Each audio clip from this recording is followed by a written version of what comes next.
Hey, what's good? Chef R. Kim in the building. I know y'all can't hear me. I got the omelet about to go down.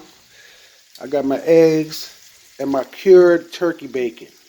Never forget to have your good turkey bacon. As you can see, this bacon is cured. I don't like when somebody says, I got some turkey bacon, and when you eat the turkey bacon, actually, it doesn't taste good. It tastes rubbery. And that's because people are getting the wrong turkey bacon. So as you can see, I got my shrimp for my omelet. I might even make a little shrimp tuna salad later on because I love shrimp.